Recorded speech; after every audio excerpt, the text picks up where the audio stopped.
आज shop open करायला खूप उशीर झाला. झालं असं आहे की मी सकाळी सकाळी शेतात गेलो, कारण आमच्यातली आलती मेथीची भाजी काढण्यासाठी. तर सर्वात पहिले मेथीची भाजी काढून घेतली आम्ही आणि त्यानंतर त्याच्या अशा जुड्या बांधून घेतल्या आणि नंतर बाबांनी नाही का त्याच्या पद्धतशीर एक नंबर अशा जुड्या लावून ठेवल्या. फ्रेश होऊन सरळ मी शॉपला आलो, तर शॉपला याच्या पहिलेच माझा स्टॉक आलेला होता. आबीनं कलेक्ट केला ते. नंतर झाडझूड वगैरे करून घेतली शॉपची आणि नंतर एक कस्टमर आले भैया, त्यांनी काल घडी नेलती तर त्यांचे पैसे राहिले होते. त्यांनी आज सकाळी सकाळीच परत करून टाकले. त्यानंतर शॉपची थोडी क्लिनिंग केली. जे ग्लास आहे ना खूप खराब होता तो हँड ठेवून.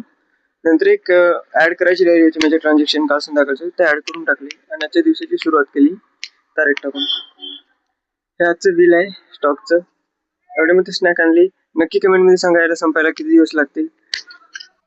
फास्टमध्ये स्नॅक्सचे पुढे लावून घेतले मी, कारण मागच्या 8 दिवसापासून माझ्याकडे एक पण स्नॅक्सचा पुडा नव्हता. कस्टमर रिटर्न जात होते, तर आज न्यू माल बोलवलेला आहे मी.